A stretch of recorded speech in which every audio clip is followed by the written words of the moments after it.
சூழல் எப்படி நான் போகலாம். ஆமென். அதை சூழலை பார்த்து கொண்டு நீங்கள் பயப்பட வேண்டாம்.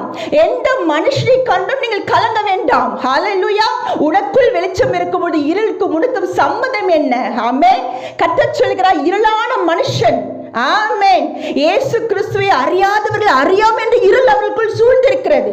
ஜெபிக்காத வாழ்க்கை இருளடைந்த வாழ்க்கை. ஹல்லேலூயா. இயேசுவே தெரியும், அவர் மகிமையே தெரியும், எல்லாம் தெரிந்து கொண்டேன், எப்பொழுது நான் ருசி பார்க்க முடியும்? ஆமென். ருசி இயேசு கிறிஸ்துவை நல்லவன் என்பதை ருசித்து பாருங்கள். அவர் மேல் நம்பிக்கை இருக்க மனுஷன் பாக்கியவான். அவரை ருசிக்காத ஆத்துமா இருளிலே அறியாமலே அமர்ந்து கொண்டிருக்கிறது. ஆனால் என் மகளே, என் மகனே, கர்த்தர் இந்த புதிய ஆண்டிலே சொல்லுகிறார், கர்த்தர் உதிப்பார். அப்படின்னு என்ன தெரியுங்களா?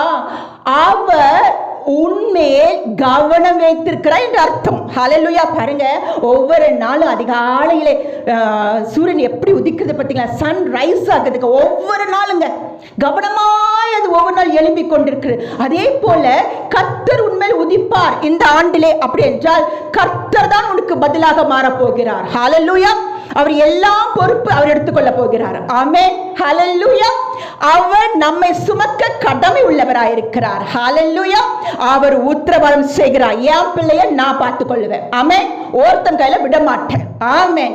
எந்த சூழ்நிலை விட மாட்டேன். பஞ்சங்கள் வரலாம், ஆமென், வியாதிகள் வரலாம், பலவீனங்கள் வரலாம், சோதனைகள் வரலாம், ஆமென், உனக்கு விரோதமாய் வார்த்தைகள் வரலாம். ஆனா யாரு கையில உனக்கு ஒப்பு கொடுக்க மாட்டேன்.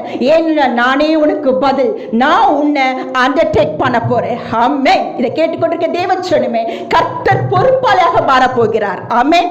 இதுவரைக்கும் கர்த்தர் பொறுப்பாக பார்த்து கொண்டிருந்தார். ஆனா இந்த ஆண்டிலே கர்த்தர் சொல்லுகிறார், உன்னை நான் பொறுப்புள்ளவளாக மாற்ற போகிறேன். ஆமென். உன் குடும்பத்துக்கு நீ பொறுப்புள்ளவளாக மாற்ற போகிறேன். ஆமென். உன்னை கொண்டே உன் குடும்பத்தை ஆசீர்வதிப்பேன், உன்னை கொண்டே உன் தொழிலை ஆசீர்வதிப்பேன் கர்த்தர் சொல்லுகிறார். ஹல்லேலூயா.